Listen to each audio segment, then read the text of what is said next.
اعوذ باللہ من الشیطان الرجیم بسم اللہ الرحمن الرحیم۔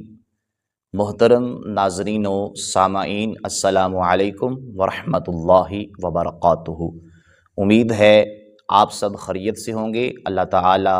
عز و جل کی رحمتیں برکتیں سمیٹنے میں مشغول ہوں گے۔ تو ناظرین کرام، آج کی اس ویڈیو کے اندر ہم بات کریں گے محرم الحرام کے سب سے عظیم دن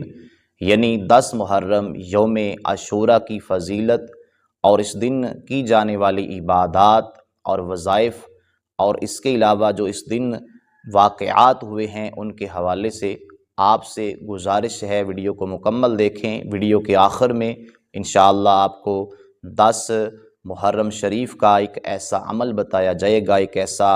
وظیفہ بتایا جائے گا جس وظیفے پہ اگر آپ نے عمل کر لیا تو آپ اللہ تعالی عز و جل سے جو بھی مانگیں گے اللہ تعالی عز و جل آپ کی ہر جائز مراد کو پورا فرمائے گا۔ تو ناظرین کرام، محرم اسلام کے 4 حرمت والے مہینوں میں سے ایک ہے۔ اس مہینے کو اللہ تعالی عز و جل نے خاص فضیلت عطا فرمائی ہے،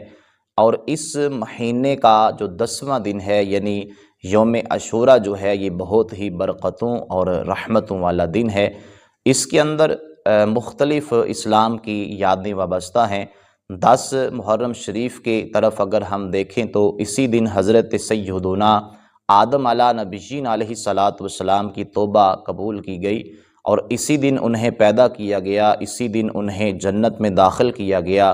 اسی دن عرش، کرسی، آسمان، زمین، سورج، چاند، ستارے، جنت کو اللہ تعالی عز و جل نے پیدا کیا، اور اسی دن حضرت سیدنا ابراہیم خلیل اللہ علیہ نبیین علیہ السلام پیدا ہوئے، اور اسی دن اللہ تعالی عز و جل نے ان کو نار نمرود سے نجات عطا فرمائی۔ اسی دن حضرت سیدنا موسیٰ کلیم اللہ علیہ نبیین علیہ السلام اور آپ کی امت کو نجات ملی، اور فرعون جو ہے وہ اپنی قوم سمیت، جو اپنے اس کے چاہنے والے تھے، ان سمیت غرق ہو گیا، اور حضرت سیدنا عیسیٰ روح اللہ علیہ نبیین علیہ السلام اسی دن پیدا ہوئے، اسی دن انہیں آسمانوں کی طرف اٹھایا گیا، اور اسی دن حضرت نوح علیہ نبیین علیہ السلام کی کشتی جودی پہاڑ پہ ٹھہری، اور اسی دن حضرت سیدنا سلیمان علیہ نبیین علیہ السلام کو ملک عظیم عطا فرمایا گیا۔ اسی دن اللہ تعالی عز و جل نے حضرت یونس علیہ نبیین علیہ السلام کو مچھلی کے پیٹ سے رہائی عطا فرمائی، اور اسی دن حضرت سیدنا یعقوب علیہ نبیین علیہ السلام کی بینائی کا جو ضعف تھا، جو کمزوری تھی، اس کو دور کیا گیا، اور اسی دن حضرت سیدنا یوسف علیہ نبیین علیہ السلام کو گہرے کنویں سے رہائی عطا کی گئی، اور اسی دن حضرت سیدنا ایوب علیہ نبیین علیہ السلام کی تکالیف کو رفع کیا گیا، اور آسمان سے زمین پر جو اللہ تعالی عز و جل کی رحمت نازل ہوئی بارش کی صورت کے اندر، وہ بھی اسی دن نازل ہوئی، اور اسی دن کا روزہ جو ہے پچھلی امتوں کے اندر مشہور تھا، یہاں تک کہ یہ بھی کہا گیا کہ اس دن کا روزہ ماہ رمضان سے پہلے فرض تھا، پھر منسوخ کر دیا گیا، اور اسی دن آقا کریم صلی اللہ تعالی علیہ وآلہ وسلم کی آل پاک کو کربلا کے میدان کے اندر بے دردی سے شہید کر دیا گیا۔ تو ناظرین کرام، یہ دن بہت ہی عظمتوں اور برکتوں والا دن ہے۔ اس دن کو آپ نے زیادہ سے زیادہ اللہ تعالی عز و جل کی عبادات کرنی ہے، تلاوت قرآن کریں، درود پاک پڑھیں، اور صدقہ و خیرات کریں، اللہ تعالی عز و جل کی بارگاہ میں اپنے گناہوں کی معافی مانگیں۔ تو ناظرین کرام، آئیے چلتے ہیں کہ اس دن کو کیسے گزارنا ہے، اس دن ہم نے کون کون سے کام کرنے ہیں۔ تو حضرت سیدنا عبداللہ بن مسعود رضی اللہ تعالیٰ عنہ اس حدیث پاک کے راوی ہیں۔ حدیث پاک کا مفہوم ہے، نبی کریم صلی اللہ تعالیٰ علیہ وآلہ وسلم نے ارشاد فرمایا کہ جو شخص عاشوراء کے دن اپنے بال بچوں کے کھانے پینے میں ان کو زیادہ کر دے، ان کو اپنی توفیق کے مطابق بڑھا دے، تو اللہ عز و جل پورا سال اس کے رزق کے اندر خیر و برکتوں کا نزول رکھے گا، اپنی اس کو رحمتیں عطا فرمائے گا۔ تو ناظرین کرام، جو اس دن یعنی یوم عاشوراء 10 محرم شریف کو غسل کرتا ہے تو اللہ عز و جل اس کو پورا سال انشاءاللہ بیماریوں سے محفوظ رکھے گا۔ اور نبی کریم صلی اللہ تعالی علیہ وآلہ وسلم کی حدیث پاک کا مفہوم ہے، نبی کریم صلی اللہ تعالی علیہ وآلہ وسلم نے ارشاد فرمایا کہ جو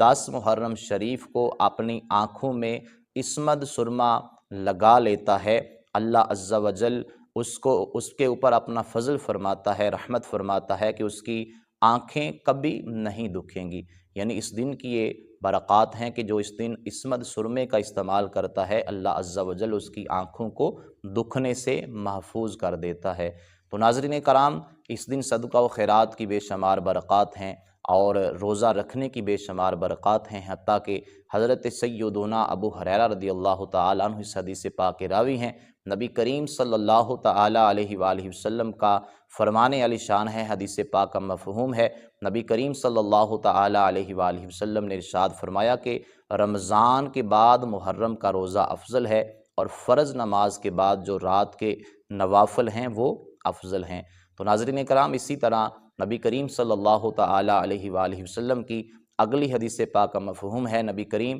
صلی اللہ تعالی علیہ وآلہ وسلم نے ارشاد فرمایا کہ محرم شریف کے ہر دن کا روزہ ایک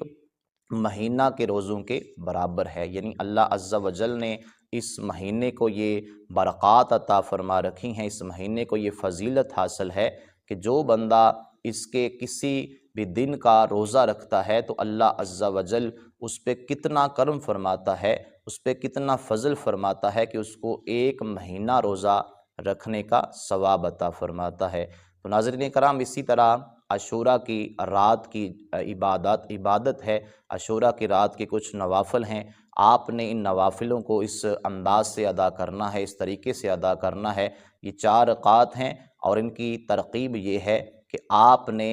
ہر رکعت کے اندر سورہ الفاتحہ شریف کے بعد، سورہ الحمد شریف کے بعد آیت الکرسی کو آپ نے 1 بار پڑھنا ہے اور سورہ اخلاص کو 3 بار پڑھنا ہے۔ نماز سے فارغ ہو کر آپ نے 100 مرتبہ سورہ اخلاص کو پڑھنا ہے، پھر آخر میں اللہ تعالیٰ عز و جل سے اپنے گناہوں کی معافی مانگنی ہے، تو انشاءاللہ اللہ عز و جل گناہوں کو بھی معاف فرما دے گا اور بہشت کے اندر، جنت کے اندر بے انتہا نعمتیں عطا فرمائے گا۔ تو ناظرین کرام، حضرت سیدنا عبداللہ ابن عباس رضی اللہ تعالیٰ عنہ اس حدیث پاک کے راوی ہیں۔ نبی کریم صلی اللہ تعالی علیہ وآلہ وسلم کی حدیث پاک کا مفہوم ہے کہ نبی کریم صلی اللہ تعالی علیہ وآلہ وسلم جب مدینہ المنورہ شریف کے اندر تشریف لے کے آئے تو یہود کو عاشوراء کے دن روزہ دار پایا، تو ارشاد فرمایا یہ کیا دن ہے، تم روزہ کیوں رکھتے ہو؟ تو انہوں نے عرض کی کہ یا رسول اللہ صلی اللہ تعالی علیہ وآلہ وسلم، یہ عظمت والا دن ہے، اس میں حضرت سیدنا موسیٰ علیہ نبیین علیہ الصلاۃ والسلام اور ان کی قوم کو اللہ تعالیٰ نے نجات عطا فرمائی، فرعون کے ظلموں سے رہائی عطا فرمائی اور فرعون کو اس کے چاہنے والوں سمیت ڈبو دیا۔ تو لہٰذا موسیٰ علیہ نبیین علیہ الصلاۃ والسلام نے بطور شکرانہ اس دن کا روزہ رکھا، تو ہم بھی روزہ رکھتے ہیں۔ تو نبی کریم صلی اللہ تعالی علیہ وآلہ وسلم نے ارشاد فرمایا کہ موسیٰ علیہ نبیین علیہ الصلاۃ والسلام تو نبوت کے اندر ہمارے بھائی ہیں، تو ہمارا زیادہ حق ہے، ہم زیادہ حقدار ہیں کہ اس دن کا روزہ رکھیں۔ تو سرکار مدینہ صلی اللہ تعالی علیہ وآلہ وسلم نے اس کا خود بھی روزہ رکھا اور اس کا حکم بھی ارشاد فرمایا۔ تو ناظرین کرام، حضرت سیدنا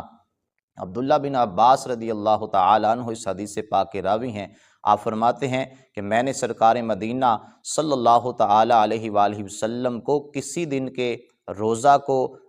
جو ہے وہ اتنی فوقیت دیتے نہیں دیکھا جتنی نبی کریم صلی اللہ تعالی علیہ وآلہ وسلم عاشوراء کے دن کو دیتے تھے۔ تو رمضان شریف کے بعد جو سب سے افضل روزہ ہے وہ یوم عاشوراء یعنی 10 محرم شریف کا روزہ ہے۔ تو ناظرین کرام، اس دن کی بے شمار برکات ہیں، بے شمار فضیلتیں ہیں۔ اس دن جتنی بھی اللہ تعالیٰ کی عبادت کی جائے، زیادہ سے زیادہ اللہ تعالیٰ کو راضی کرنے کی کوشش کی جائے، درود پاک پڑھا جائے، تلاوت قرآن کی جائے، صدقہ و خیرات کیا جائے، تو انشاءاللہ اللہ عز و جل ان اعمال کی بے شمار برکات عطا فرمائے گا۔ تو ناظرین کرام، آئیے چلتے ہیں اس دن کے وظیفہ کی طرف۔ اس دن کا جو عمل ہے آپ نے کس طرح کرنا ہے کہ آپ نے اول نبی کریم صلی اللہ تعالی علیہ وآلہ وسلم کی ذات گرامی پہ 11 مرتبہ درود پاک پڑھنا ہے۔ 11 مرتبہ درود پاک پڑھنے کے بعد آپ نے ان الفاظ کو 100 مرتبہ پڑھ لینا ہے۔ وہ الفاظ یہ ہیں: حسبنا اللہ نعم الوکیل، حسبنا اللہ نعم الوکیل۔ اس طرح آپ نے 100 دفعہ ان الفاظ کو پڑھ لینا ہے۔ اس کے بعد آپ نے پھر نبی کریم صلی اللہ تعالی علیہ وآلہ وسلم کی ذات پہ 11 مرتبہ درود پاک پڑھنا ہے۔ جب یہ آپ عمل مکمل کر لیں، یہ عمل آپ نے 10 محرم شریف کے دن یوم عاشوراء کے دن کرنا ہے، تو جب آپ یہ عمل مکمل کر لیں تو خشوع خضوع کے ساتھ، عاجزی کے ساتھ، گڑ گڑا کے، آنکھوں کے اندر آنسو لا کے اللہ عز و جل کی بارگاہ میں آپ کی جتنی حاجات ہیں، آپ کو کوئی پریشانی ہے، بیماری ہے، بے روزگاریاں ہیں، قرض داریاں ہیں، جتنے بھی معاملات ہیں، آپ نے ان سارے معاملات کے حوالے سے اللہ تعالیٰ عز و جل کی بارگاہ میں دعا کرنی ہے کہ یا اللہ میری فلاں حاجت ہے، فلاں پریشانی ہے۔ آپ نے ان مصیبتوں کے لیے، پریشانیوں کے لیے جو آپ پہ آن پڑی ہیں، اللہ عز و جل کی بارگاہ میں دعا کرنی ہے۔ انشاءاللہ اس دن کی برکت سے، اس عمل کی برکت سے، اس وظیفہ کی برکت سے اللہ تعالیٰ عز و جل آپ کو تمام پریشانیوں سے رہائی عطا فرمائے گا، اور آپ کی جتنی بھی جائز مرادیں ہیں، جتنی بھی جائز حاجات ہیں، اللہ تعالیٰ عز و جل اپنے خزانہ رحمت سے ان ساری حاجات کو پورا فرما دے گا۔ تو ناظرین کرام، آخر میں دعا گو ہوں اللہ تعالیٰ عز و جل ہمیں اس دن کی برکات عطا فرمائے، زیادہ سے زیادہ اپنی عبادت کرنے کی توفیق عطا فرمائے، ہمیں اپنی رضا عطا فرمائے، اور اسی حالت کے اندر زندہ رکھے، اپنی رضا کے اندر ہی موت عطا فرمائے۔ تو ناظرین کرام، ملتے ہیں انشاءاللہ کسی اگلے وظیفہ کے ساتھ، کسی اگلے عمل کے ساتھ۔ اس سے پہلے اگر آپ کو یہ ویڈیو پسند آئی ہے تو لائک اور شیئر کریں، کمنٹ باکس کے اندر اپنی رائے کا اظہار کریں، چینل کو سبسکرائب کر لیں، اور ساتھ لگے بیل آئیکن کا بٹن دبانا نہ بھولیں۔ تو ملتے ہیں انشاءاللہ اگلے کسی عمل کے ساتھ، اگلے کسی وظیفہ کے ساتھ۔ اس وقت تک کے لیے السلام علیکم ورحمۃ اللہ وبرکاتہ۔ اللہ حافظ۔